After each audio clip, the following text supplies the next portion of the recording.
Muy buenas tardes, señoras y señores.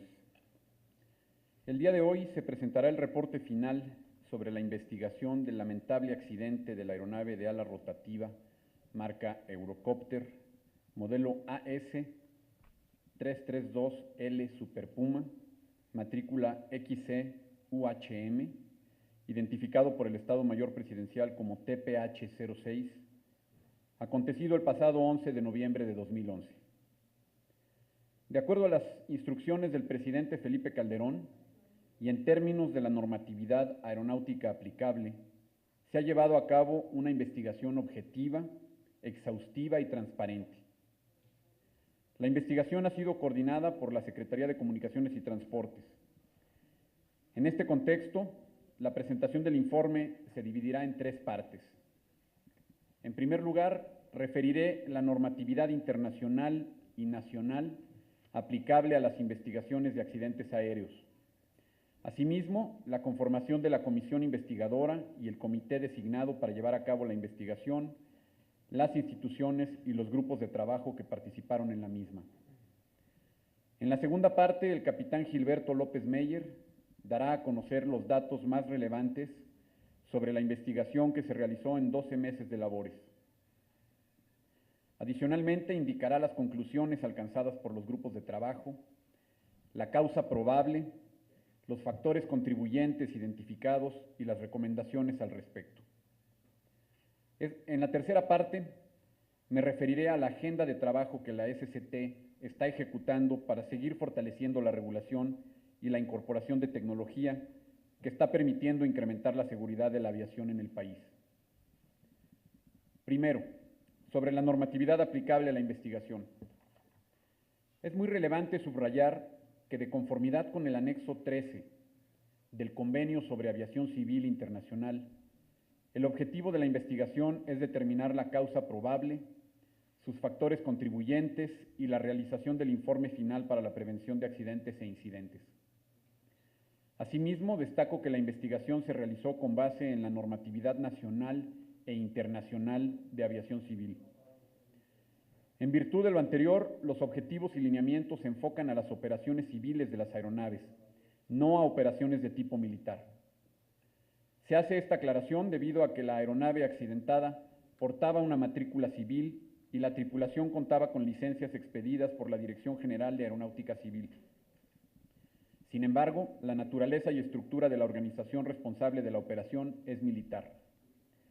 En este contexto, se enfatiza que las recomendaciones de la investigación atienden a objetivos relacionados con la seguridad operacional en la aviación civil. Siguiendo los principios descritos anteriormente y de acuerdo a la Ley de Aviación Civil y su reglamento, se integró la Comisión Investigadora y Dictaminadora de Accidentes Aéreos.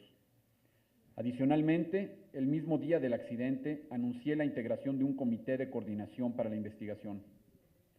De conformidad con la normatividad internacional, la integración de la comisión investigadora contó con la participación de las autoridades de Francia, como el Estado de diseño y fabricación de la aeronave, los Estados Unidos como Estado aportando expertos y México como país de ocurrencia del suceso. Dentro de las instituciones que participaron en la investigación están, por parte de Francia, la Agencia de Investigación y Análisis para la Seguridad de la Aviación Civil, BEA, por sus siglas en francés, Eurocopter, fabricante de la aeronave, Turbomeca, fabricante de los motores, la National Transportation Safety Board y la Federal Aviation Administration, ambas instituciones de los Estados Unidos. Por parte de México, participaron la Presidencia de la República, el Estado Mayor Presidencial, la Secretaría de la Defensa Nacional, la Procuraduría General de la República, el Colegio de Pilotos Aviadores de México, el Colegio de Controladores de Tránsito Aéreo de México y el Colegio de Ingenieros Mexicanos en Aeronáutica. Como lo mencioné anteriormente, la coordinación fue realizada por la Secretaría de Comunicaciones y Transportes, con la participación de la Dirección General de Aeronáutica Civil, la Dirección General de Protección y Medicina Preventiva en el Transporte, Aeropuertos y Servicios Auxiliares y los servicios a la navegación en el espacio aéreo mexicano. Conforme al protocolo, se formaron 5 grupos de trabajo. 1. Operaciones y procedimientos de vuelo. Este grupo estuvo encargado de la revisión de trayectorias de vuelo de acuerdo a imágenes de radar, manuales, el manual de vuelo y otros aplicables a las operaciones de la aeronave, plan de vuelo, última carga de combustible, peso y balance para llevar a cabo la operación, rendimientos en el vuelo realizado y bitácoras de vuelo y el mantenimiento del helicóptero. 2. Medicina forense. Este grupo estuvo encargado de investigación médica, psicológica y forense de la tripulación, evaluación psicofísica del personal de CENEAM que tuvo relación con el vuelo y entrevistas a testigos. 3. Meteorología y tránsito aéreo. El grupo realizó análisis de reportes meteorológicos, vientos y temperaturas en la altura y la superficie, imágenes satelitales, las comunicaciones de Torre de Control México y las actuaciones de los pilotos y controladores de tránsito aéreo. 4. Aeronavegabilidad. Este grupo llevó a cabo investigación de campo, análisis de los motores, los rotores, el fuselaje y los instrumentos del helicóptero, verificación de bitácoras de vuelo y registros de mantenimiento y revisión del taller de mantenimiento. 5. Factores humanos. Encargado de revisión de la capacitación y adiestramiento de la tripulación y personal de control de tránsito aéreo, revisión de jornadas laborales de los pilotos y los controladores de tránsito aéreo, revisión de factores sistémicos institucionales y entrevistas a testigos, controladores de tránsito aéreo, pilotos, familiares, amigos y compañeros de la tripulación. En prácticamente un año de labores, los grupos recabaron y procesaron la información necesaria y pertinente que permitió determinar la causa probable del accidente. A continuación, le voy a pedir al capitán Gilberto López Meyer que explique los resultados de la investigación, que dé a conocer las conclusiones, la causa probable del percance, los factores contribuyentes en el lamentable accidente y las recomendaciones derivadas de la investigación. Adelante, Gilberto.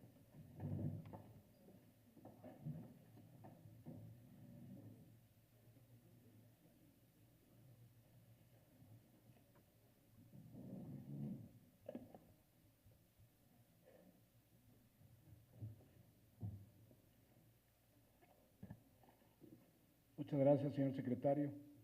A continuación explicaré a todos ustedes el resultado de la investigación que se ha desarrollado por la Comisión Investigadora durante los últimos 12 meses, iniciando por la investigación de campo en el sitio preciso del accidente y posteriormente con la labor desarrollada por los diferentes grupos de trabajo que se integraron para tal fin. La investigación de un accidente inicia inmediatamente después de tener la primera noticia del mismo y de manera particular cuando se localiza el sitio del accidente. El día 11 de noviembre de 2011, aproximadamente a las 08:55 horas de la Ciudad de México, 14:55 horas del Tiempo Universal Coordinado, UTC, se accidentó el helicóptero con registro de matrícula XC-UHM o Extracoca Unión Hotel Metro, o conocido, de acuerdo a la designación del Estado Mayor Presidencial, como Tango Papa Hotel 06. La aeronave voló durante la mañana de ese día desde el Aeropuerto Internacional de la Ciudad de México hasta el sitio conocido como Campo Marte, con el objeto de recoger a sus pasajeros. La tripulación permaneció aproximadamente 75 minutos en el Campo Marte, esperando a que llegaran los pasajeros, y durante este tiempo los pilotos y el mecánico prepararon a la aeronave para la siguiente operación, que consistía precisamente en volar hacia un lugar localizado en el municipio de Cuernavaca y conocido como Parque Científico y Tecnológico en el estado de Morelos. La aeronave despegó del Campo Marte aproximadamente a las 08:44 hora local y la operación se llevó a cabo siguiendo las reglas de vuelo visual, VFR. Cabe aclarar también que tanto en el vuelo de traslado desde el Aeropuerto Internacional de la Ciudad de México hacia el Campo Marte, así como en el posterior despegue hacia Cuernavaca, prevalecían condiciones visuales.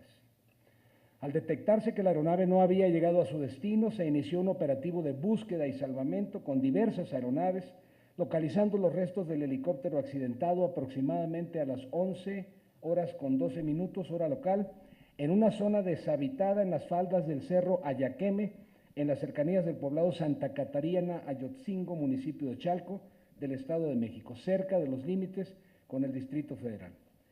La aeronave se impactó contra el terreno, destruyéndose totalmente y resultando todos los ocupantes de la misma con lesiones fatales. El largo del patrón de dispersión de los restos fue de aproximadamente 150 metros, por un máximo de 30 metros de ancho, desde los primeros árboles que aparecen cortados o rotos en aproximadamente esta zona, hasta la localización de las últimas piezas en esta zona. En el sitio del percance se encontraron los componentes mayores de la aeronave, superficies de control y ambos motores. La imagen que se presenta precisamente los resultados de una medición exacta tomada con un equipo satelital GPS de precisión de la localización final de los componentes principales de la aeronave, incluyendo el punto de impacto inicial. La destrucción de la aeronave, particularmente de la parte delantera de la misma, fue total, esta parte, por la fuerza del impacto con el terreno. Este es un fragmento de una de las ventanas de la cabina de pilotos, precisamente de la parte delantera. Esta es la placa de identificación de la aeronave instalada por el fabricante y en donde se observa, entre otros datos, el número de serie de la aeronave, 2127. La sección del fuselaje posterior se desprendió del fuselaje principal después del primer impacto. Su estructura presenta deformaciones consistentes al desprendimiento y posterior contacto con el terreno. Estos son los ductos de entrada de aire de los motores. En esta imagen se muestran los restos de la sección trasera del fuselaje principal de la aeronave, totalmente separada de la estructura central. El área inferior del fuselaje, donde se ubican los tanques de combustible, resultó severamente dañada durante la secuencia del impacto. Los restos quedaron desprendidos y completamente deformados. Algunos depósitos inclusive aún contaban con evidencia de combustible y se percibía un fuerte olor a combustible, producto del derrame post-impacto.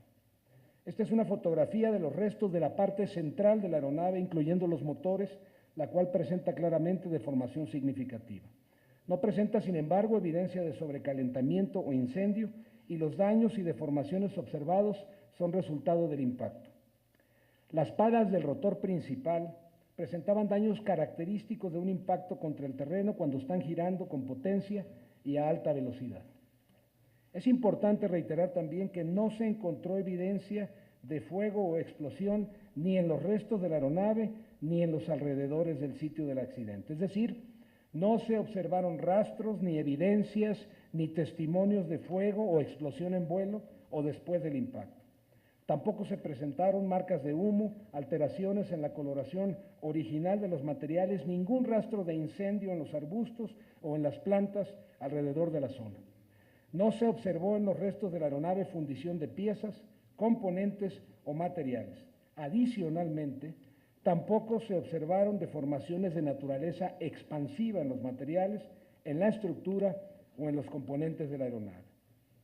El tren de aterrizaje principal y el tren de aterrizaje delantero actúan de forma simultánea. Esto significa que al accionar una sola palanca en la cabina de pilotos, los tres segmentos, es decir, las tres piernas del tren de aterrizaje, se extienden o se retractan simultáneamente. Se constató que el actuador del tren principal izquierdo se encontraba retractado. Y también el actuador del tren principal derecho estaba retractado en una posición precisamente consistente con una condición de vuelo de crucero. Estos fueron, de manera resumida, algunos de los hallazgos principales obtenidos de la investigación de campo realizada en el sitio del accidente.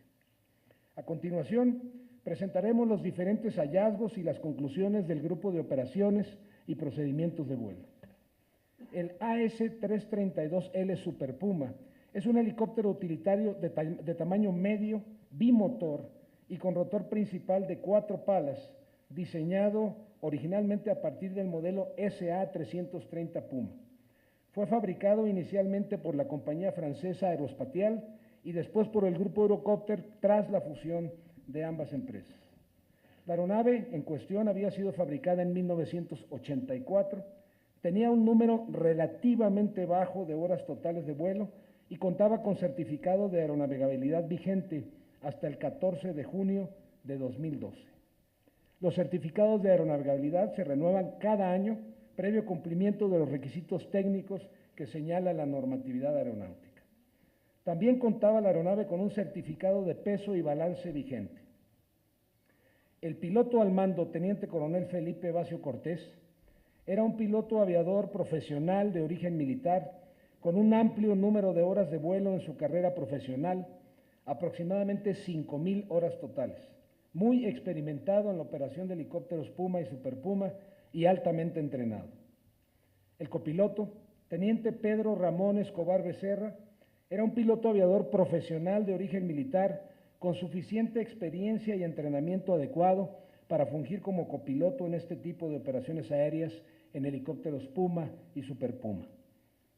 El mecánico de a bordo, sargento segundo Jorge Luis Juárez Gómez, era un mecánico de aviación profesional de origen militar y debidamente capacitado para realizar las labores que le fueron asignadas en el mantenimiento de aeronaves de este tipo.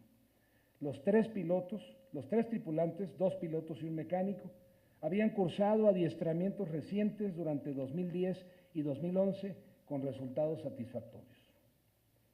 La aeronave contaba con un remanente del día anterior de 200 galones americanos y además fue abastecida ese día de combustible en la plataforma del hangar presidencial previamente al vuelo con 404 litros equivalentes a 106.7 galones americanos.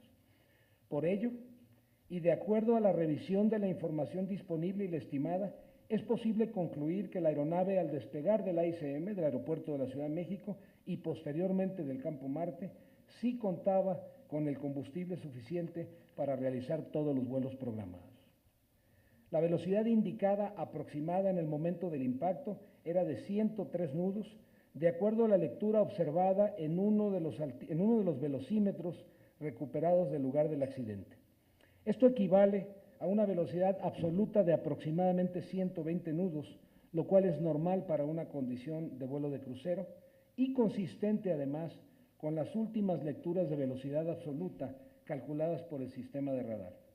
Adicionalmente, las imágenes de radar muestran que en los últimos minutos del vuelo hubo una ligera disminución de la velocidad absoluta de la aeronave. Y esto es explicable por el hecho de que muy probablemente el vuelo estaba experimentando ya una degradación en la visibilidad y por lo tanto la tripulación estaba buscando incrementar su margen de seguridad respecto a la orografía al disminuir precisamente la velocidad. La aeronave no estaba equipada con grabadora de voz ni grabadora de datos de vuelo. De acuerdo a lo señalado por la Reglamentación Aeronáutica Nacional e Internacional, esta aeronave no requería tener instalado uno u otro de dichos registradores o grabadoras. Los resultados del grupo de medicina forense son los siguientes. Los dos pilotos y el mecánico de a bordo tenían constancias de aptitud psicofísica vigentes. En los 3 casos se evaluaron los expedientes médicos y psicológicos de la Dirección General de Protección y Medicina Preventiva en el Transporte y los antecedentes en el Centro Hospitalario del Estado Mayor Presidencial, no encontrándose evidencia ni antecedente de alteración alguna.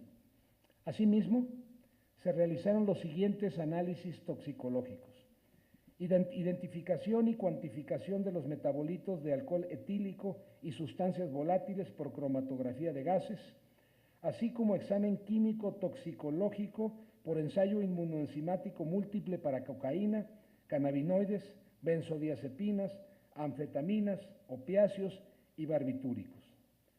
Se obtuvieron resultados negativos en todos los casos. Respecto a los trabajos del Grupo de Meteorología y Tránsito Aéreo, quiero hacer notar, y esto es importante, que en pocas ocasiones se ha hecho en una investigación de este tipo en nuestro país un proceso de investigación meteorológico tan completo.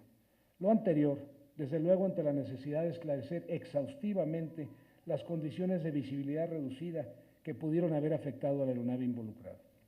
Y a este respecto informamos lo siguiente. De acuerdo a la información emitida por el Centro de Análisis y Pronósticos Meteorológicos Aeronáuticos, la cual se presenta en la pantalla en su formato original destinado al personal técnico aeronáutico, las condiciones meteorológicas predominantes esa mañana en el Aeropuerto Internacional de la Ciudad de México, entre las 07:45 hora local y la 08:47 hora local eran las siguientes: visibilidad de 3 millas estatutas por bruma, condiciones de cielo y techo nublado a 2000 pies y cerrado a 8000 pies, con una temperatura ambiente de 10 a 11 grados centígrados. Las condiciones en Cuernavaca eran aún mejores, con una visibilidad de 10 millas estatutas, un medio nublado a 8000 pies y un nublado a 20000 pies, con una temperatura de 17 grados centígrados. Estas condiciones permiten sin lugar a dudas una operación como la programada para el Tango Papa Hotel 06 para ese día. Asimismo, el pronóstico meteorológico del AICM, que se muestra también en el formato original aeronáutico y emitido a las 5:20 hora local, 11:20 UTC del día del accidente, indica que se pronosticaba durante las primeras horas de la mañana un viento muy ligero de 5 nudos, una visibilidad de 6 millas estatutas y un techo de nubes cerrado a 2000 pies, reduciéndose la visibilidad a 4 millas estatutas a partir de las 6 de la mañana y hasta las 9 de la mañana. Para el aeropuerto de la ciudad de Cuernavaca, el pronóstico meteorológico emitido a las 20:42 hora local del día 10 de noviembre indica que a partir de las 06:00 hora local y hasta las 09:00 hora local del día 11 de noviembre existiría un viento en calma y una visibilidad de 3 millas estatutas por bruma y un nublado de 1000 pies, mejorando las condiciones, y a partir de las 10:00 hora local la visibilidad sería de 6 millas estatutas con un medio nublado a 2000 pies y un nublado a 8000 pies. Estos pronósticos anticipaban condiciones de vuelo adecuadas para la operación, tanto en el origen como en el destino de la aeronave. Desde las primeras horas de la investigación, se inició una búsqueda de testigos que pudieran proporcionar elementos de información útiles, es decir, que hubiesen podido ver u oír a la aeronave antes o en el momento mismo del impacto. También fueron muy útiles los testimonios de los habitantes de la zona, cuyas fotografías, algunas de ellas se muestran, para conocer mejor las condiciones meteorológicas prevalecientes en el lugar en el momento del accidente. No se pudieron localizar testigos presenciales del accidente, dado que este ocurrió en una zona deshabitada y además en condiciones de visibilidad nula o reducida. Sin embargo, se pudieron recabar testimonios de un piloto que voló en el sur del Valle de México ese mismo día en la mañana y de personas que habitan en las poblaciones y caseríos cercanos al lugar del accidente y que refieren datos muy útiles que contribuyen al proceso de la investigación. En la pantalla se muestran algunos de esos testimonios tal y como fueron narrados por las personas antes referidas. Otros testimonios completos, incluyendo estos, se encuentran en el reporte final correspondiente. Prácticamente todos, y lo podrán constatar cuando lo lean con cuidado, todos coinciden en señalar las condiciones de visibilidad muy reducida que imperaban en esa mañana. Esta imagen fue tomada pocos días después del accidente, precisamente el día en que se inició el traslado de los restos del helicóptero hacia el hangar del AICM por vía terrestre. Exactamente la fotografía se tomó el 24 de noviembre de 2011 a las 08:51 hora local e ilustra claramente las condiciones de reducción de visibilidad por niebla que ocurren frecuentemente en esa zona del Valle de México durante las primeras horas de la mañana en días fríos del otoño e invierno. Es muy probable que las condiciones hayan sido similares a las que se observan en la fotografía. Continuando con la información meteorológica analizada, en el mapa meteorológico de superficie de la 09:00 hora local del día 11 de noviembre, se observa un centro de alta presión sobre la porción noreste de la República Mexicana. Ustedes ven la República Mexicana, aquí está la península de Baja California, el Océano Pacífico, el territorio nacional, el Golfo de México. Y se observa pues este centro de alta presión en la zona nor-noreste de la República Mexicana, con cuñas de alta presión. Las cuñas son elongaciones de las zonas de alta presión, esta elongación que va hacia abajo, extendiéndose hacia el centro y hacia el sur del país. Y precisamente las cuñas de alta presión vienen detrás de los frentes fríos. Aquí está un frente frío que se estaba moviendo y se asocian con la entrada de aire frío y nubosidad estratiforme, capas de nubes así como con zonas de nieblas, estratus y lloviznas. El Valle de México y sus alrededores se vieron afectados por esta cuña ese día en la mañana.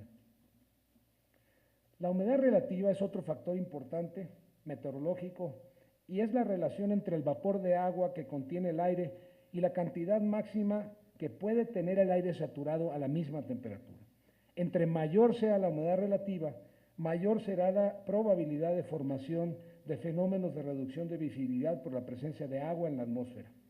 A continuación se presentan en la pantalla datos de humedad relativos en porcentajes, este es 77%, este es 94%, en porcentajes de varias estaciones en el Valle de México, en donde se muestran altos índices de humedad relativa prevalecientes en el momento del accidente. Ustedes pueden observar 94%, 89%, 93%, 76%, 73%.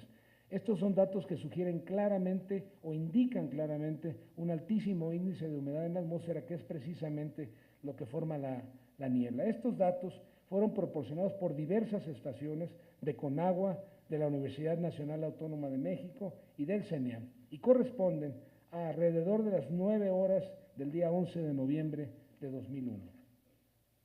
Continuando con la información meteorológica, se analizaron las imágenes visibles del satélite GOES-13, es el nombre del satélite, de la 08:45 hora local y también de la 09:15 hora local del día del accidente.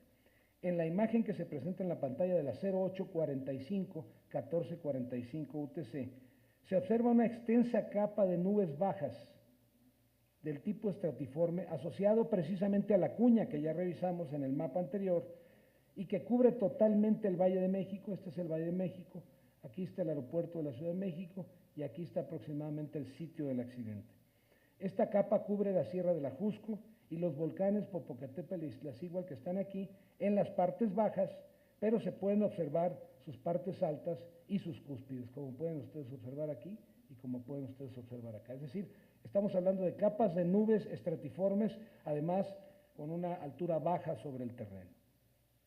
También las imágenes infrarrojas de las fotografías satelitales nos sirven como una herramienta complementaria muy útil para determinar los diferentes tipos de nubes existentes en una zona, en base a las diferencias de color derivadas a su vez de las diferencias de temperaturas entre las nubes. Entre más altas estén las nubes, más frías están y la computadora les asigna un color diferente derivado de una diferente temperatura. Esto significa que en esta imagen, por ejemplo, las nubes muy bajas tienen una temperatura muy similar a la del terreno. Por eso toda la zona se observa de un color uniforme. Si hubieran existido nubes medias o nubes altas, el sistema les hubiese asignado un color diferente de acuerdo a esta escala de colores, derivado precisamente de su temperatura diferente. ¿Qué significa esto? Esto significa que ese día y a esa hora en el Valle de México solo existían nubes bajas estratiformes, lo cual es precisamente consistente con la ocurrencia de una atmósfera muy estable. El Servicio Meteorológico Nacional realiza 2 veces al día, todos los días del año, sondeos atmosféricos utilizando globos sonda, así se llaman, globos sonda, que en la medida en que ascienden, es un globo que lo sueltan, asciende, envían a través de un transmisor radioeléctrico una gran cantidad de datos, van midiendo datos de la atmósfera y los van enviando a tierra, se capturan y esto sirve para realizar análisis meteorológicos muy avanzados, de hecho, es información muy útil. La estabilidad atmosférica se puede conocer a partir de los datos de los sondeos atmosféricos, que los asientan en lo que se conoce como una carta termodinámica. Esta es una carta termodinámica.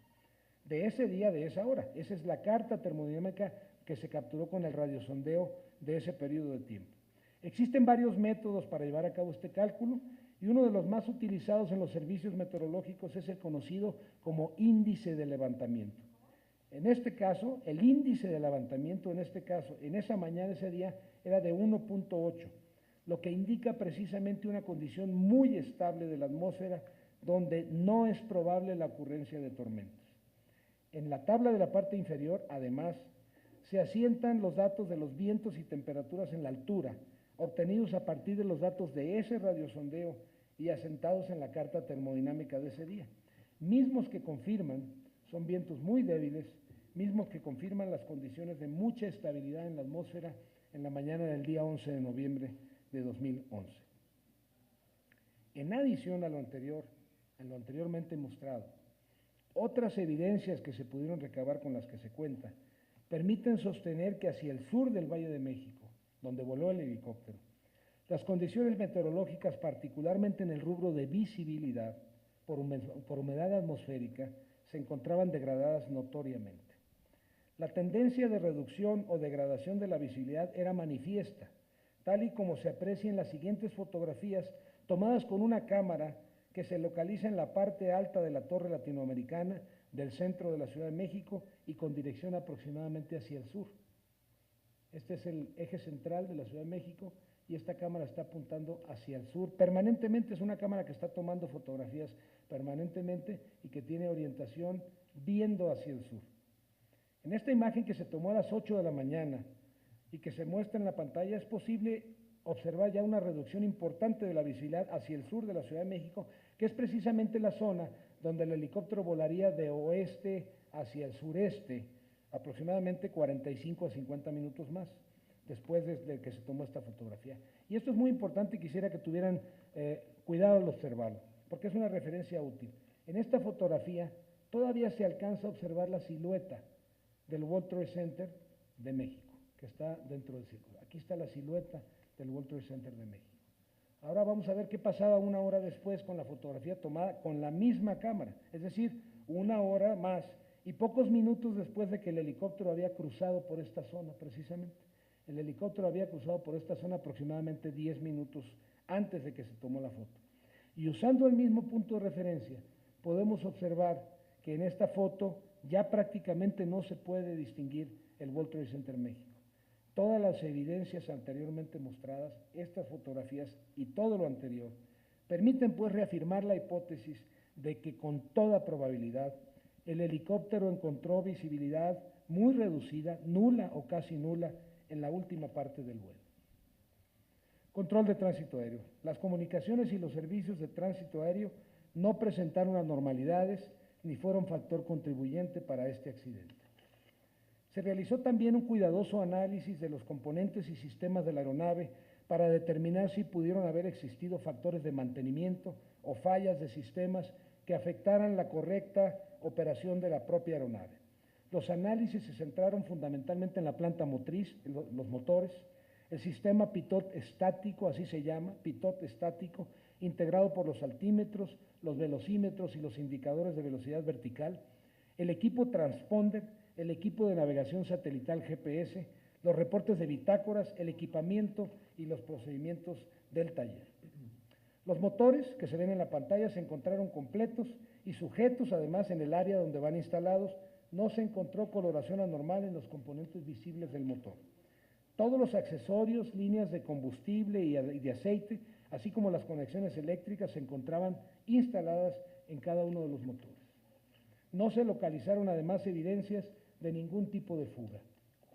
Por el contrario, existía clara evidencia de daños a los álabes del compresor del motor, consistente precisamente con un impacto contra el terreno cuando el motor estaba funcionando, es decir, estaba girando a una alta velocidad de rotación.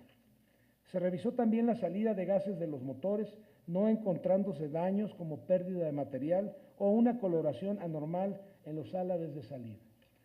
Con el objeto de determinar si había algún desgaste interno anormal de los motores, se removieron los detectores magnéticos de partículas de ambos. Son unas especies de trampas magnéticas que capturan los pequeños fragmentos de metal que van desprendiendo los motores a medida que se usan, sin encontrar evidencia de partículas metálicas. Este es el detector del motor número 1 y lo mismo se hizo con el sistema de lubricación del motor 2 con resultados igualmente sin detectar partículas. Se revisaron además las mallas de entrada en la bomba de aceite del motor 1 y también se hizo la misma maniobra en el motor 2 con resultados satisfactorios, es decir, no se encontró problema alguno. Se removieron y revisaron los filtros de combustible de los motores, no encontrándose contaminación, daños o signos de una mala instalación. Se realizaron además las tareas de revisión con equipo de boroscopio. Este equipo es un dispositivo que permite inspeccionar el interior de los motores sin necesidad de desarmarlos. lo anterior de acuerdo al procedimiento recomendado por el fabricante de los motores. Esta es una fotografía de la inspección que se hizo interna al motor 1. Ambos motores se encontraban en condiciones operables de acuerdo a la revisión boroscópica efectuada. Durante la maniobra se revisaron los tubos de dilución y las cámaras de combustión de ambos motores, no encontrándose bloqueos, daños, pérdida de materiales o marcas por sobrecalentamiento, por lo cual se considera que los motores se encontraban operando normalmente hasta el momento del impacto. El taller de mantenimiento contaba con una autorización expedida por la Autoridad Aeronáutica. Se tuvieron a disposición del equipo investigador todos los registros y documentación de mantenimiento, así como la bitácora de la aeronave. El libro de bitácora es el documento oficial que se lleva de forma obligatoria a bordo de la aeronave y en el cual se lleva un registro de los parámetros operacionales más importantes de la misma, el mantenimiento, las fallas registradas antes o durante el vuelo, las acciones tomadas al respecto y los tiempos de utilización de la aeronave. Derivado de los diversos reportes encontrados en bitácora sobre la manifestación de encendido de una luz del piloto, de una luz de falla del piloto automático, de esta luz precisamente, había varios reportes relacionados a esta luz, la cual de hecho siempre se apagaba posteriormente, pero estaba reportada en varias ocasiones. Se revisó y analizó el manual de mantenimiento, la lista maestra de equipo mínimo, los procedimientos de emergencia y el manual de vuelo, a fin de concluir si el piloto automático pudo haber sido o no un factor causal o contribuyente al accidente. Se realizaron además entrevistas a todos los tripulantes que habían operado la aeronave accidentada, esta aeronave, en los vuelos anteriores, para verificar a través de sus testimonios cualquier posible afectación a las características de vuelo de la aeronave en relación con los reportes del piloto automático ya mencionados y en todo caso, por supuesto, si había existido alguna degradación o afectación en la operación de la misma aeronave. Todas las declaraciones de los tripulantes, sin excepción, confirman que no existió en los vuelos previos ninguna afectación al vuelo relacionada con la operación del piloto automático. De acuerdo a los procedimientos normales de este operador, antes de cada salida de cualquier aeronave se realiza una corrida de motores y una prueba de sistemas, lo cual se hizo precisamente ese día antes de la salida del vuelo, el día del accidente, sin que se reportara nada anormal por parte de la tripulación, lo que refuerza la conclusión de que el día del accidente la aeronave involucrada estaba totalmente aeronavegable. Adicionalmente, y con el objeto de profundizar en el análisis de la condición de aeronavegabilidad, se verificó también a través de los expedientes respectivos la capacidad del personal técnico del hangar presidencial que realiza los trabajos de mantenimiento a las aeronaves y a sus componentes, y se corroboró que los técnicos que participaron en el mantenimiento de este equipo contaran con el entrenamiento requerido y además que contaran con las licencias vigentes expedidas por la Dirección General de Aeronáutica Civil. Se revisó también la información técnica disponible para el personal que realiza las tareas de mantenimiento. Se revisó también la herramienta, el almacén, el inventario de refacciones, los procedimientos de trabajo y la limpieza y seguridad en las instalaciones del taller. No se encontraron deficiencias en el equipamiento ni en los procedimientos de trabajo del taller de mantenimiento que pudieran haber sido un factor contribuyente con el suceso.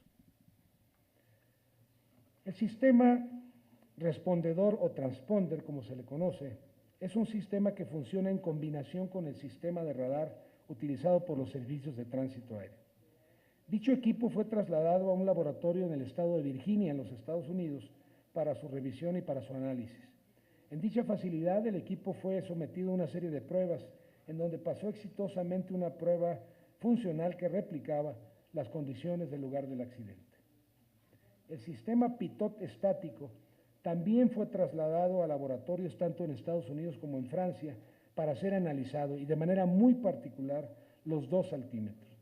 Uno de los altímetros, el altímetro del copiloto, no pudo ser analizado por estar muy dañado, de hecho estaba prácticamente totalmente roto como consecuencia de los golpes en el accidente. Por el contrario, el altímetro del piloto sí pudo ser analizado y las conclusiones de los trabajos realizados en los laboratorios de la empresa Thales en Francia señalan lo siguiente. Y esta es una cita textual del reporte final del laboratorio francés. Las investigaciones han revelado que muchas partes del altímetro codificador estaban rotas. Sin duda alguna, las fallas observadas son consecuencia del choque. Ninguna mala función del altímetro que pudiera haber ocurrido antes del choque fue observada. Ha sido señalado que el circuito codificador estaba funcional antes del choque y de sus consecuencias. Nota: el ajuste barométrico observado en los documentos de las autoridades mexicanas, fotos, parece ser consistente con las condiciones atmosféricas del vuelo antes del choque. Termina cita textual. Esta es una traducción hecha del inglés al español por el grupo investigador. Posteriormente, se removieron las válvulas de purga del compresor, las cuales fueron llevadas también a Francia a pruebas de laboratorio con el fabricante de los motores, de nombre Safran Turbomeca, y con la colaboración de la autoridad investigadora de accidentes de ese país, encontrándose que estaban funcionando adecuadamente, presentando únicamente daños consistentes con el impacto. También se removieron las unidades de control de combustible que aparecen en la foto, FCU, las cuales fueron llevadas a Francia a pruebas de laboratorio, encontrándose que estaban funcionando adecuadamente y también presentando únicamente daños consistentes con el impacto. Sistema de navegación satelital. Dado el tipo de operación BFR y fuera de espacio aéreo controlado que se estaba realizando en el vuelo accidentado, el tipo de ruta que presumiblemente el piloto pretendía volar hacia su destino en Cuernavaca, así como la altitud relativamente baja a la que estaba volando el helicóptero, aproximadamente 9.200 pies. El sistema satelital GPS era muy probablemente el único sistema de navegación que podía servirle de apoyo en ese vuelo. El equipo receptor GPS marca Trimble, el que se ve en la fotografía, instalado a bordo de la aeronave, fue recuperado con daños importantes, que se observan algunos de ellos, y trasladado a un laboratorio en la ciudad de Waco, en Texas, para su revisión y para intentar recuperar información de la memoria no volátil del equipo. Este equipo tiene una memoria no volátil que cuando se pierde la corriente eléctrica o se corta la corriente eléctrica, continúan grabados en la memoria algunos de los datos del vuelo último que realizó la aeronave o de su memoria. Después de una serie de trabajos de reparación en las que estuvieron presentes tantos representantes de la Autoridad Aeronáutica Mexicana, el operador de la aeronave y la propia NTSB, la Autoridad Investigadora de Accidentes de los Estados Unidos, fue posible finalmente encender nuevamente el equipo receptor. Tuvieron que prácticamente rehacer el equipo para poderlo reencender y poder eventualmente recuperar esa información de esa memoria. Y una vez que se logró el arranque del equipo, sí pudo recuperarse una buena cantidad de información, lo cual fue particularmente útil para analizar la lógica de este accidente. La información que se muestra aquí en la pantalla es la última información, es lo que apareció en la pantalla cuando se encendió el equipo. Y es la última información que estuvo a la vista de los pilotos justo antes de la ocurrencia del accidente. Esta es la última visión de la pantalla que pudieron tener a la vista los pilotos. Y esta información es muy relevante. Y les voy a explicar, porque toda vez que se aprecia que en el momento en que la tripulación de vuelo seleccionó durante el vuelo el modo directo o direct con esta tecla, significa que buscaban tener una guía de navegación, esta es la guía de navegación, buscaban tener una guía de navegación para volar de la posición en que se encontraban en el momento en que presionaron el botón de directo hacia un punto designado como Ameca, que aparece aquí en la pantalla. El sistema en ese momento, cuando presionan el botón de directo, el sistema construye una ruta imaginaria en línea recta de donde se encuentra la aeronave directo a Ameca.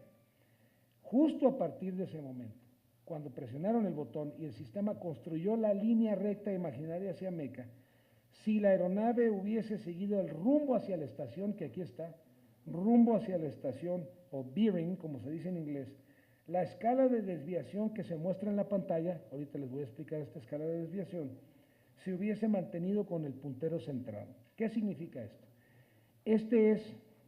Esta ruedita que ven ustedes, esta es la rueda roja, pero la ruedita amarilla que ven en el centro, esto es imaginariamente la nariz del avión, la parte delantera del avión. Esa ruedita siempre está fija. Y si ustedes observan, hay rayitas a la derecha y rayitas a la izquierda de la nariz del avión, de la ruedita amarilla.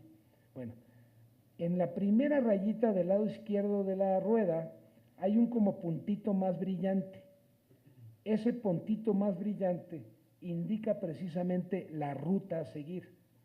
De tal manera que cuando el puntito brillante o la ruta a seguir se empieza a mover hacia la izquierda, como es el caso, estaba hacia la izquierda, eso significa que la aeronave se está desviando a la derecha porque la ruta se le está quedando a la izquierda. De acuerdo a la información disponible, en la escala de desviación, las rayitas es la escala de desviación, esto permite interpretar que la aeronave precisamente estaba desviada a la derecha de dicha ruta y que por lo tanto tenía que virar a la izquierda para interceptar la ruta que los propios pilotos habían construido en su sistema cuando presionaron el botón de directo.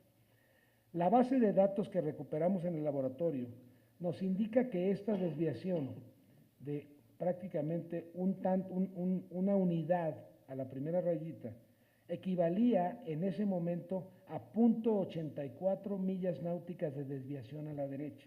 Aproximadamente 0.84 millas son 1.555 metros. Esto es muy relevante, particularmente importante para la investigación, toda vez que derivada de esta información es posible sostener que si la aeronave hubiese mantenido la ruta originalmente trazada y seleccionada en el sistema, volando directo a Meca, el accidente probablemente no hubiera ocurrido. Esa desviación de 0.84 millas, 1.555 metros a la derecha de la ruta construida, fue precisamente la situación que ocasionó que la aeronave se impactara con la montaña. Las razones que generaron esa desviación a la derecha son desconocidas. Es importante señalar también y aclarar que el punto Ameca no debe ser confundido con el pueblo de Amecameca, que está muy cerca de ahí, de hecho, está muy cerquita. El punto Ameca es un punto que los pilotos construyen y meten las coordenadas que ellos quieren meter y le ponen el nombre que le quieren meter. Seguramente los pilotos le pusieron Ameca por la cercanía al pueblo de Amecameca, que está efectivamente muy cerca. Pero de cualquier manera, es evidente que existió una pérdida de conciencia situacional, así se le llama en la aviación, una desorientación de la tripulación con respecto a la cercanía del terreno elevado.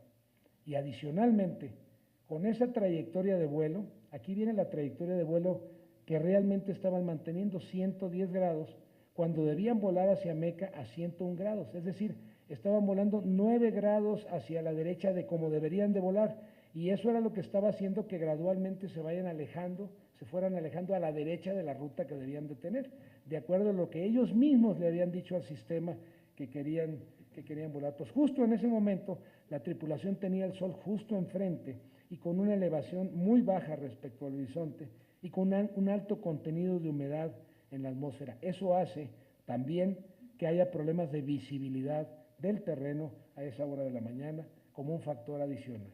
En estas condiciones, pues, es muy frecuente que las tripulaciones se enfrenten a condiciones de visibilidad muy deterioradas. Esta es uno de los hallazgos importantes de los trabajos de laboratorio. Respecto a la calidad del combustible utilizado, se realizaron las primeras pruebas en el Laboratorio de Control de Calidad de ASA a muestras obtenidas del autotanque identificado con el número C-107B, que suministró la carga a esta aeronave y a otras aeronaves del Estado Mayor Presidencial el día del accidente.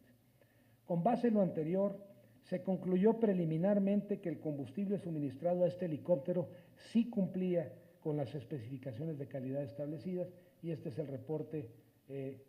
es precisamente el reporte donde se establece que sí cumple las especificaciones de calidad. Pero posteriormente pudieran mover un poquito, no, sí se alcanza a leer todo. Posteriormente se realizaron pruebas a muestras de combustible que fueron recuperadas del lugar del accidente, de uno de los tanques colapsados, rotos, que todavía tenían un remanente de combustible. El tanque colapsado había estado expuesto al medio ambiente por casi 3 días. Una vez realizados los análisis en el Laboratorio de Control de Calidad de ese combustible que había estado expuesto al medio ambiente, 17 de las 18 pruebas resultaron satisfactorias. Y únicamente la prueba de estabilidad térmica se reportó fuera de rango en uno de los 2 parámetros que corresponden a la prueba de estabilidad técnica. Posteriormente, buscando obtener más muestras de combustible, se extrajeron pequeñas muestras de los filtros de los motores, aproximadamente 60 mililitros, una cantidad muy pequeña, y de los filtros del fuselaje, unos filtros que están antes de los motores, aproximadamente 100 mililitros.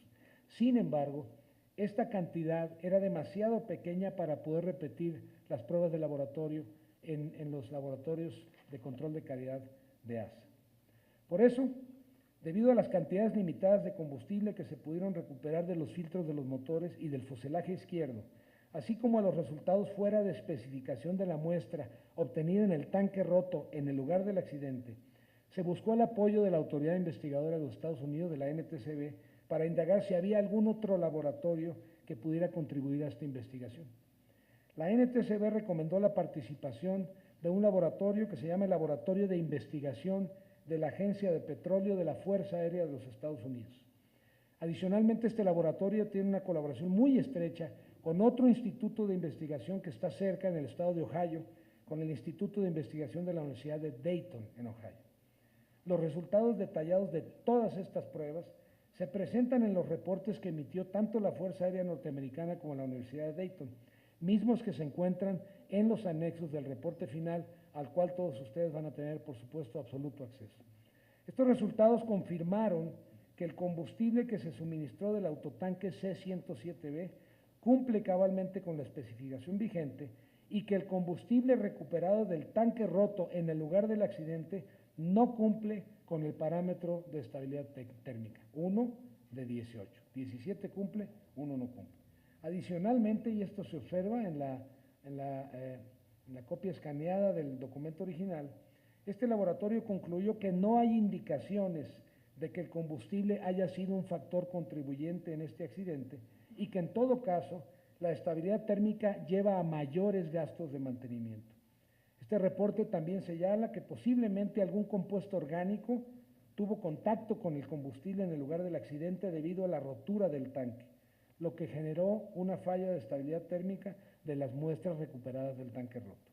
Lo anterior, pues, reafirma las conclusiones previamente obtenidas en el sentido de que el combustible no fue un factor contribuyente en este accidente.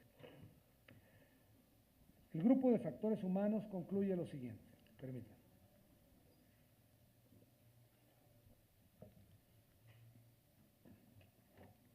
El grupo de factores humanos concluye lo siguiente. La incidencia de los factores humanos y de los factores organizacionales y regulatorios que los afectan en la seguridad de las operaciones aéreas ha sido motivo de estudio y de preocupación desde hace ya varias décadas. Desde 1940 inclusive existen datos que establecían y establecen que 3 de cada 4 accidentes de aviación parecían ser el resultado de un inadecuado funcionamiento del componente humano en el sistema hombre-máquina. Desde entonces, desde los años 40, el tema de los factores humanos en la aviación es uno de los temas de estudio más importantes, cuyo avance ha permitido entender de mejor manera las posibles fallas que el rendimiento humano tiene en la operación segura de las aeronaves. Derivado de ello, a través de décadas de estudio, ha sido posible identificar una gran cantidad de condiciones que influyen en la toma de decisiones de los tripulantes por factores tales como error humano, estilos de liderazgo, actitudes personales, comunicación, motivación, trabajo en equipo, conciencia situacional, desempeño ante las cargas de trabajo, violaciones a la normatividad, ilusiones ópticas, condición física del tripulante, entre otros factores. El accidente del tipo CEFIT se define como el impacto no intencionado con la tierra o con el agua. El CEFIT ocurre cuando una aeronave totalmente aeronavegable, es decir, en condiciones de operación adecuadas y bajo el pleno control de la tripulación, es volada no intencionalmente hacia el terreno o hacia el agua, usualmente, desde luego, sin conocimiento de la tripulación. Este tipo de accidentes pueden ocurrir en cualquier etapa del vuelo. Y usualmente, el factor causal de este tipo de accidentes se da a partir de lo que se conoce como pérdida de conciencia situacional. La desorientación espacial es un término usado para describir una diversidad de incidentes que ocurren en vuelo cuando un piloto se desubica al determinar la posición, movimiento o actitud de la aeronave respecto a la superficie del terreno y respecto a la vertical e inclusive respecto a otras aeronaves. Si un estado de desorientación espacial y por lo tanto de pérdida de conciencia situacional no es identificada rápidamente por el piloto, esto puede conducir a una pérdida de control de la aeronave o a un accidente tipo CFID con condiciones desastrosas. En la operación de helicópteros, un número muy significativo de los accidentes que ocurren, y en particular de los accidentes con consecuencias fatales, se relacionan a vuelos operados en condiciones de visibilidad degradada. Esto es común. Algunos estudios realizados por el equipo europeo de seguridad en helicópteros, un grupo muy importante en el mundo cuyas siglas son EHEST, muestran que los factores comunes que actúan para degradar las referencias visuales disponibles son precisamente los que se muestran en la pantalla. De acuerdo a la información disponible, a los testimonios recabados, a los análisis realizados y a la cuidadosa simulación del vuelo accidentado en el terreno referido, es muy probable que la tripulación del Extracoca Unión Hotel Metro, Tango Papa Hotel 06, haya estado operando los últimos minutos del vuelo con alguno o algunos de los factores de degradación visual señalados. Esto puede conducir al piloto a tomar la decisión, por ejemplo, de dar la vuelta y regresar, descender o ascender a una altitud segura o inclusive buscar desviarse a algún lugar para realizar un aterrizaje precautorio o una combinación de las anteriores medidas. En el corto tiempo, muy pocos minutos, transcurrido entre la degradación de la visibilidad muy probablemente encontrada por este helicóptero y el momento del accidente, las evidencias recabadas indican que no hubo intento alguno por tomar alguna de las alternativas antes señaladas, ascender, descender, dar la vuelta, ya que no se detectó alteración visible del patrón de vuelo, ni hubo comunicación alguna con los servicios de tránsito aéreo o con otras aeronaves inclusive. De acuerdo a la normatividad aplicable, el piloto debería haber mantenido una condición de vuelo con una visibilidad mínima de media milla estatuta, aproximadamente 800 metros, y además en todo momento libre de nubes y con referencia visual al terreno, lo cual evidentemente no se cumplió. Es evidente también que la tripulación del Extracoca Unión Hotel Metro tuvo la posibilidad de regresar hacia el punto de origen en el Campo Marte o inclusive desviarse al Aeropuerto Internacional de la Ciudad de México en espera de que las condiciones de visibilidad mejoraran. Sin embargo, la decisión tomada por la tripulación de continuar volando hacia condiciones meteorológicas deterioradas pudo además haber sido influida por prejuicios en cuanto a que un desvío significativo de la ruta o un regreso al punto de origen con la consecuente demora o cancelación de la operación generaría frustración o inconvenientes mayores a sus pasajeros y a la organización gubernamental que representaba. Esto es lo que se conoce en la aviación como presión corporativa. Este es un fenómeno que se ha observado frecuentemente en los pilotos aviadores y que se ha estudiado extensivamente, metodológica y científicamente. Es posible también que la decisión tomada por la tripulación y en particular por el piloto al mando de continuar el vuelo haya sido influenciada tal vez por un exceso de confianza o por complacencia. Sin embargo, y esto también es importante, es importante aclarar que la información disponible no permite determinar con precisión el grado en que estos factores pudieron haber influido en la toma de decisiones de los pilotos. La fatiga es uno de los peligros o amenazas derivadas de las limitaciones del ser humano, del factor humano, ya que afecta diversos aspectos de la habilidad de los tripulantes para realizar sus funciones, teniendo además un impacto importante en la seguridad operacional. No existen muchos datos disponibles de análisis de accidentes aéreos con aeronaves militares en nuestro país. Pero, por ejemplo, algunos estudios reportan que la Fuerza Aérea de los Estados Unidos ha reportado que durante un periodo de 30 años, de 1973 a 2003, en 7.8% de sus accidentes mayores, 7.8%, la fatiga había sido reportada como un factor contribuyente al accidente. Existen algunas características en el trabajo de los pilotos aviadores que pueden ser indicadores de una posibilidad aumentada de sufrir una afectación o riesgo a las operaciones aéreas. Dichos indicadores son los que se muestran en la pantalla. El grupo investigador considera que en el trabajo del personal técnico y de los pilotos involucrados en este accidente es posible que hayan estado presentes alguno o algunos de los indicadores ahí mencionados. No obstante, también es importante aclarar que no se encontraron suficientes evidencias durante el proceso de investigación que permitan asegurar o sostener fehaciente y contundentemente que la tripulación de la aeronave accidentada estuvo efectivamente afectada en su rendimiento profesional por un fenómeno de fatiga.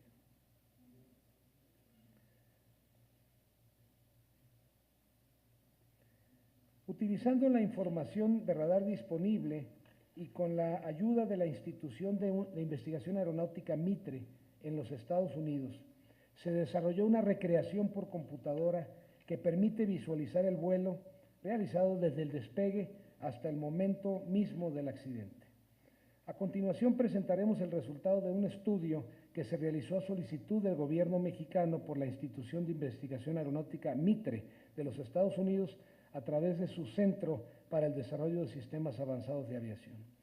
Mitre cuenta con un laboratorio de cálculo aeronáutico en el que se integraron en un sistema de cómputo de alta capacidad los datos obtenidos del sistema radar del Aeropuerto Internacional de la Ciudad de México, los cuales a su vez se complementaron con imágenes satelitales de reciente captura obtenidos por Mitre de otras instituciones en el extranjero. Por favor, arrancamos el video. La trayectoria de los primeros momentos del vuelo, incluyendo el punto exacto de despegue en Campo Marte, tuvo que ser estimada, dada la ausencia de datos radar derivados de la muy baja altitud en ese primer segmento de vuelo, los primeros segundos. Algunos ecos radar además fueron desestimados por ser producto de rebotes o ecos falsos, producto de la muy baja altitud de vuelo de la aeronave, particularmente en el segmento inicial. Se asumió también un ascenso gradual y continuo desde la elevación del punto de despegue hasta la altitud máxima de vuelo de helicópteros en las cercanías del aeropuerto de la Ciudad de México y posteriormente un ascenso continuo hasta 1.200 pies, que fue la altitud en la que ocurrió el primer impacto con el terreno. Se insertaron en la computadora datos de reducción de visibilidad por niebla y bruma estimados a partir de las numerosas fuentes consultadas por el grupo investigador. Se insertaron también en el momento justo, y las van a escuchar, en el que ocurrieron las comunicaciones que se dieron entre la aeronave accidentada Tango Papa Hotel 06 y la torre de control del Aeropuerto Internacional de la Ciudad de México. El resultado final fue una recreación computarizada que se presenta en este video y que reproduce con mucha claridad y exactitud el comportamiento de la aeronave durante el último segmento de vuelo, desde el despegue hasta el momento del accidente. Papa Fox Bravo, pista 5 izquierda, posición y mantener. Posición y mantener, Papa Fox Bravo 05 izquierda. Buenos días, México, del Tango Papa Hotel 06. Tango Papa Hotel 06, buenos días, prosiga. Buenos días, helicóptero Super Puma despegando de Campo Marte visual a Cuernavaca, 1500 activado. Tango Papa Hotel 06, centímetro 3042, mantenga activado 1500, prosiga por detrás del marcador. Reporte de posiciones en 22.5, reporte Topilex. 3042, activamos 1500. Reportaremos esta pilación por atrás del marcador Tango Papa Hotel 06. Ustedes vieron cómo el helicóptero inicialmente llevaba una trayectoria recta, aproximadamente con rumbo sur, y después ligeramente empieza a virar hacia la izquierda, precisamente cuando el piloto toma la decisión de ya no continuar directo hacia Cuernavaca, sino desviarse hacia izquierda, a su izquierda, hacia el rumbo de aproximadamente 110 a 120 grados hacia Meca para buscar una ruta alternativa. Durante el desarrollo del video se percibe cómo la visibilidad va degradándose gradualmente, pero en los últimos momentos del vuelo la visibilidad ha sido ligeramente mejorada intencionalmente para poder observar precisamente el acercamiento al terreno ascendente de esa zona.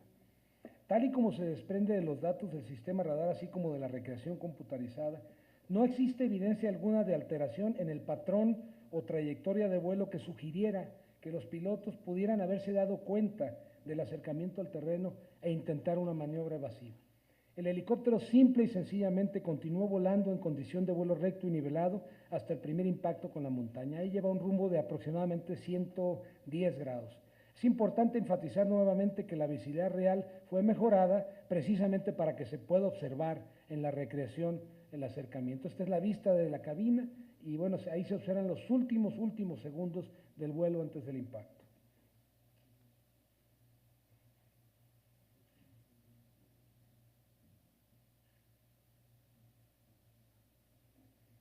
Finalmente, Mitre calculó con su herramienta tecnológica la distancia y rumbo exacto. Detenemos el video, por favor.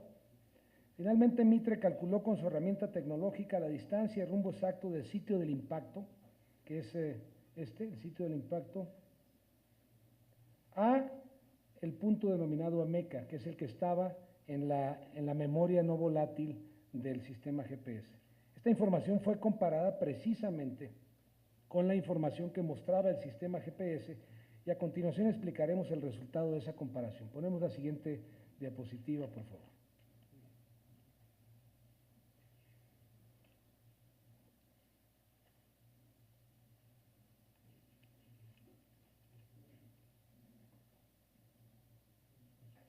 Muy bien. Los resultados de la simulación de Mitre del sitio exacto del impacto son muy útiles también, son particularmente útiles para el grupo investigador, porque permiten confirmar la exactitud del sistema de navegación satelital GPS, que es el sistema que estaban utilizando los pilotos, y poder determinar si el sistema estaba funcionando adecuadamente o no. Y el sistema satelital que se muestra en la pantalla, aquí vemos, ya se los expliqué, el contenido de la última visión que tuvieron los pilotos disponible respecto al sistema GPS. Y aquí pueden ustedes comparar esta información de la distancia del helicóptero en el momento del accidente hacia Ameca, 101 grados de acuerdo a lo que dice el sistema GPS y 100.434 grados de acuerdo a lo que calcula la computadora de Mitre, prácticamente la misma información. El sistema GPS también señala que la aeronave en el momento del impacto estaba a 5.11 millas náuticas de Ameca y el sistema computarizado de Mitre nos dice que estaba a 5.116 millas náuticas. Es decir, hay coincidencia prácticamente absoluta entre las dos fuentes de análisis, las dos fuentes de información, resultado de procesos diferentes de investigación. Y esto valida la información recuperada del sistema GPS y además comprueba, por otra vía, que la aeronave estaba en el momento del accidente efectivamente desviada aproximadamente a 1.555 metros a la derecha de la ruta originalmente trazada. Esta es sin duda la consideración más importante para entender las circunstancias en las que se produjo este lamentable suceso. Las conclusiones del grupo investigador. Daré lectura una por una de ellas. 1. La aeronave estaba certificada y calificada como aeronavegable por la Dirección General de Aeronáutica Civil. Además, estaba debidamente equipada para el tipo de vuelo asignado. 2. La aeronave fue despachada adecuadamente de acuerdo a los procedimientos del operador aéreo, Coordinación General de Transportes Aéreos Presidenciales. 3. La aeronave fue operada de acuerdo a lo establecido en los procedimientos del manual de vuelo. 4. No existe evidencia alguna de falla mecánica de la aeronave o de alguno de sus componentes principales durante la operación del vuelo en el que se produjo el accidente. 5. No existen evidencias que demuestren que la aeronave presentaba fuego durante el vuelo o que se fragmentó antes del impacto. 6. El mantenimiento de la aeronave fue aplicado de acuerdo a lo establecido por el fabricante y por las autoridades aeronáuticas. 7. Se encontraron deficiencias en las contestaciones a los reportes de la bitácora de mantenimiento, no siendo esto factor contribuyente en la ocurrencia del accidente. 8. Durante el despegue existían condiciones de visibilidad adecuadas para la operación, pero en el momento y lugar del accidente existían condiciones de visibilidad pobre o nula debido a la presencia de nubes, niebla y o bruma. 9. Salvo lo señalado en el punto anterior, no existía ningún fenómeno meteorológico adverso que pudiera haber contribuido al accidente. 10. Las licencias y capacidades de la tripulación de vuelo, el mecánico y la controladora de tránsito aéreo estaban vigentes. 11. La tripulación de vuelo, el mecánico y la controladora de tránsito aéreo tenían constancias de aptitud psicofísicas vigentes en las que se les dictaminaba psicofísicamente aptos para desempeñar sus funciones. 12. No se encontraron rastros de alcohol o drogas en la tripulación. 13. Se considera necesario el estudio y aplicación de los conceptos de factores humanos en relación con la seguridad aérea para mejorar la administración del trabajo de las tripulaciones. 14. Se detectó la necesidad de fortalecer la capacitación de las tripulaciones respecto a los procedimientos a seguir al encontrar durante un vuelo BFR condiciones de vuelo por instrumentos. La Comisión Investigadora y Dictaminadora de Accidentes de Aviación ha determinado como causa probable lo siguiente: decisión inadecuada de la tripulación al mando de la aeronave de continuar con la operación durante la realización de un vuelo bajo las reglas de vuelo visual, no obstante el encontrarse con condiciones de vuelo por instrumentos con visibilidad pobre o nula, lo que generó un impacto contra el terreno sin pérdida de control, CEFIT, derivado de una pérdida de conciencia situacional respecto a las elevaciones del terreno circundante. Como factores contribuyentes se han identificado los siguientes, y todo esto es estrictamente apegado a la metodología señalada por la Organización de Aviación Civil Internacional. Como factores contribuyentes se han identificado los siguientes. 1. Pérdida de la conciencia situacional. 2. Probable fatiga de la tripulación al mando de la aeronave y en particular del piloto. 3. Posible presión de la tripulación por privilegiar el cumplimiento de la misión sobre la seguridad aérea. 4. Insuficiente supervisión del operador a la administración de los recursos humanos. Como resultado de los hallazgos y conclusiones obtenidas durante esta investigación, la Comisión Investigadora y Dictaminadora de Accidentes de Aviación recomienda lo siguiente. 1.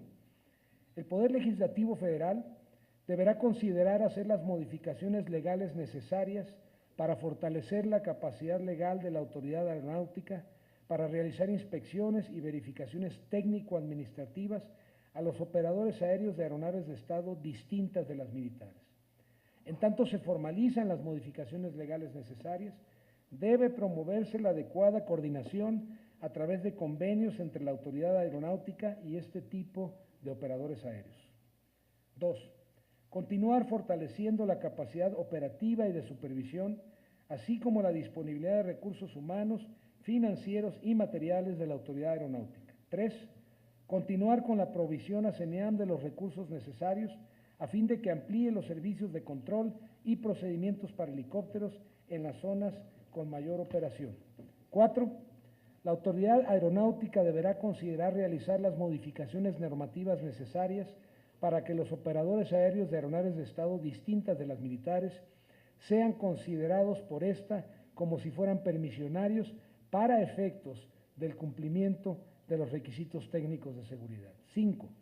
Los concesionarios, permisionarios y operadores aéreos deberán ser responsables de fortalecer la capacitación y adiestramiento a las tripulaciones de vuelo respecto a la importancia de mantener en todo momento las condiciones de vuelo visual en operaciones BFR, evitando el penetrar indebidamente en condiciones de vuelo por instrumentos. Por su parte, la Autoridad Aeronáutica deberá vigilar que lo anterior se lleve a cabo.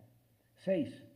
Los concesionarios, permisionarios, operadores aéreos deberán ser responsables de fortalecer la capacitación y adiestramiento al personal técnico aeronáutico sobre la importancia de aplicar a la seguridad aérea diversos conceptos tales como factores humanos, administración de recursos de la tripulación, conocido como CRM, toma de decisiones aeronáuticas, ADM, reducción de accidentes en la aproximación y el aterrizaje, ALAR, y vuelo controlado hacia el terreno, CEFIT, entre otros.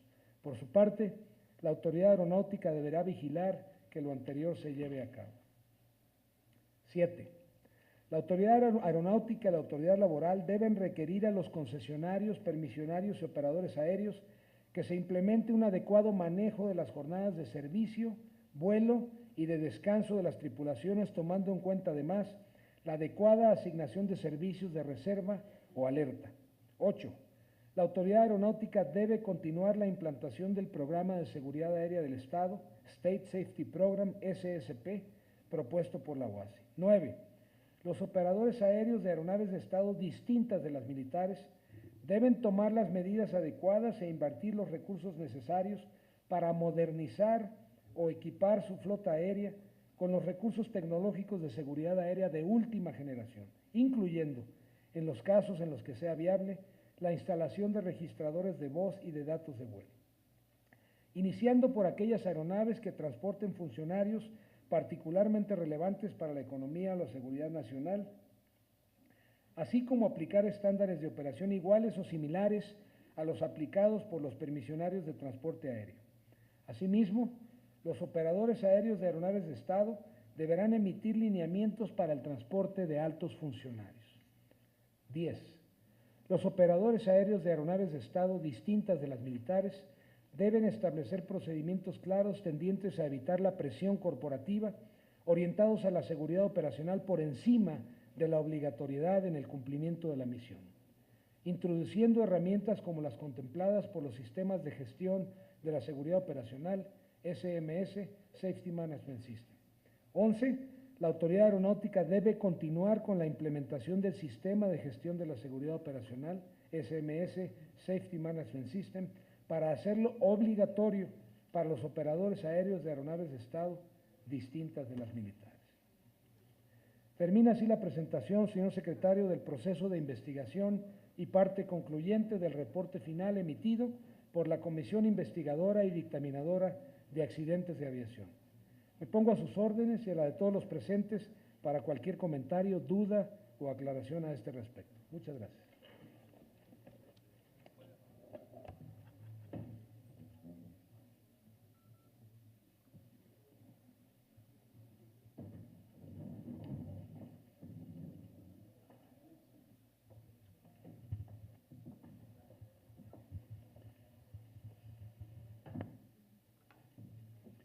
Muchas gracias, Gilberto. La Secretaría de Comunicaciones y Transportes acata los resultados de la investigación realizada por las diversas instancias nacionales e internacionales. La Secretaría de Comunicaciones y Transportes no solo comparte las recomendaciones emitidas por la Comisión Investigadora, sino que ha diseñado y está ejecutando una serie de acciones integrales consistentes con las mismas. Primero, en cuanto al fortalecimiento de la Dirección General de Aeronáutica Civil, respecto a la capacidad operativa y la disponibilidad de recursos humanos, financieros y materiales, se han realizado las siguientes acciones.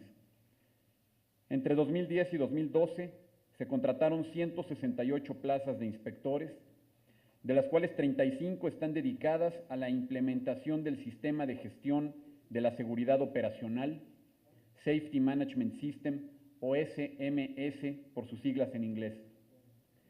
Entre 2008 y 2012 se incrementó el presupuesto de la Dirección General de Aeronáutica Civil para la contratación de personal de 137.5 millones de pesos a 252 millones de pesos.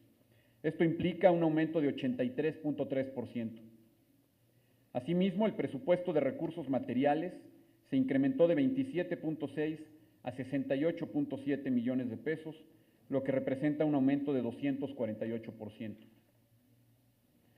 Adicionalmente, la Dirección General de Aeronáutica Civil invirtió en nuevas instalaciones que permiten mayor funcionalidad y mejor atención a los usuarios de la aviación. El aumento del personal y los recursos de la Dirección General de Aeronáutica Civil han sido consistentes con el crecimiento y las necesidades del sector. En este sentido, se tiene previsto proponer la inclusión en el proyecto de presupuesto de egresos de la Federación para 2013 de un incremento de 24% a los recursos asignados en 2012 a la Dirección General de Aeronáutica Civil.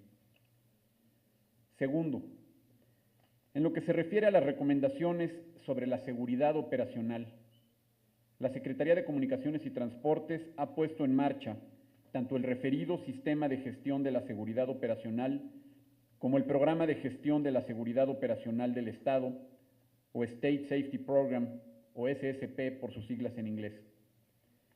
Uno de los elementos clave para incrementar la seguridad operacional de la aviación en México es la implementación del SMS. El SMS es un sistema de gestión de riesgos operacionales con un enfoque integral, basado en el análisis, detección y mitigación de riesgos para prevenir accidentes. Este sistema utiliza matrices de riesgo para la toma de decisiones aeronáuticas y reportes no punitivos a la autoridad que permiten mejorar la seguridad operacional y prevenir accidentes. La implementación del SMS está considerada en el Convenio sobre Aviación Civil Internacional y constituye el estándar internacional de la aviación en materia de seguridad operacional. Después de casi 2 años de trabajo y dentro del tiempo estimado por la OASI para llevar a cabo la implementación del sistema, me da gusto poder compartir que ya está en proceso de publicación en el Diario Oficial de la Federación la norma oficial mexicana, NOM 064, que establece la obligación de implantar un SMS para concesionarios, permisionarios, talleres y operadores de aeronaves de Estado. La norma definitiva será publicada en el Diario Oficial de la Federación en el presente mes de noviembre. El Programa de Gestión de la Seguridad Operacional del Estado, o SSP, es el programa de la Autoridad Aeronáutica que regula la certificación y vigilancia del SMS, así como las metas y objetivos en seguridad operacional del Estado. En este sentido, la Secretaría de Comunicaciones y Transportes envió a la Organización de Aviación Civil Internacional la documentación necesaria para implementar el SSP. La Subsecretaría de Transporte, a través de la Dirección General de Aeronáutica Civil, cuenta ya con la estructura organizacional, los recursos humanos y los procesos necesarios para la certificación y vigilancia del SMS en México. Adicionalmente, se capacitó al personal que se encargará de certificar y vigilar en materia de SMS y se han impartido talleres a la industria y a los operadores. Asimismo, la Dirección General de Aeronáutica Civil ha comenzado el proceso de certificación voluntaria a varios operadores. Es de destacar que una vez publicada la norma, los operadores de aeronaves de Estado deberán contar con el Sistema de Gestión de la Seguridad Operacional, de nuevo, o SMS, para llevar a cabo sus operaciones. Con la implementación del SMS y el SSP, México cumple su obligación bajo el Convenio sobre Aviación Civil Internacional y se pone a la vanguardia en materia de seguridad operativa, junto con países que recientemente han avanzado en la implementación de dichos programas, como los Estados Unidos, Canadá y Australia. Tercero, en lo que se refiere a los servicios de control de tránsito aéreo, la Secretaría de Comunicaciones y Transportes adquirió el Sistema de Vigilancia Dependiente Automática Radiotransmitida, o ADSB por sus siglas en inglés, para fortalecer la vigilancia y los servicios de tránsito aéreo de las operaciones de aeronaves, tanto de ala rotativa como de ala fija en el Valle de México y la zona de Campeche, por ser zonas con un número significativo de operaciones de helicópteros. Lo anterior con el objetivo de que los helicópteros tengan una herramienta adicional durante su trayectoria de vuelo y considerando que en vuelos visuales siempre será responsabilidad del piloto cuidar su separación con el terreno y obstáculos.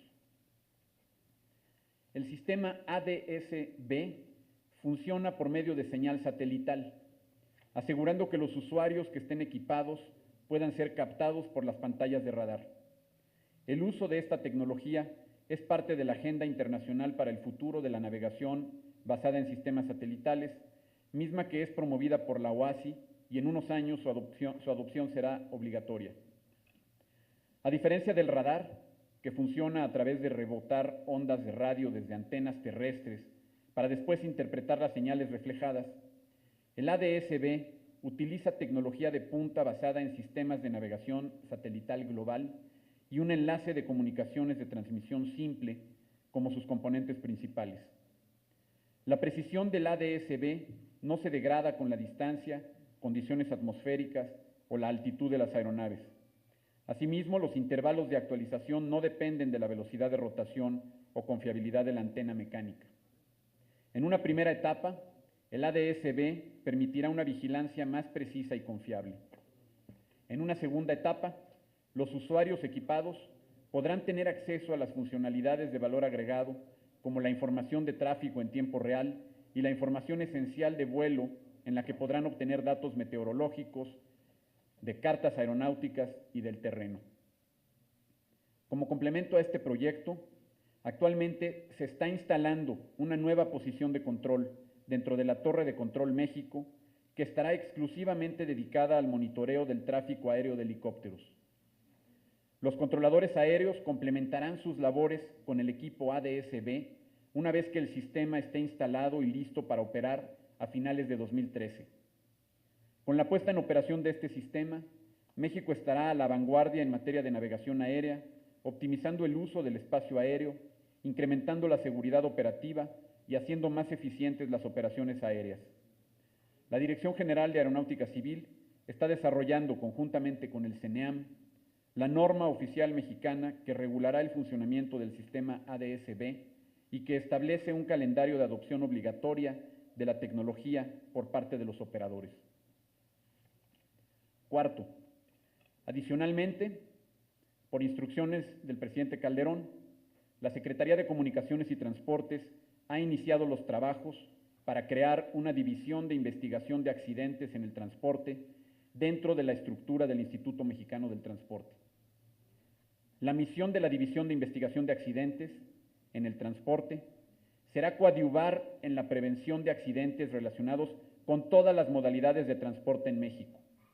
Esta división investigará accidentes e incidentes de aviación civil, ferroviarios, del autotransporte y de embarcaciones de marina mercante.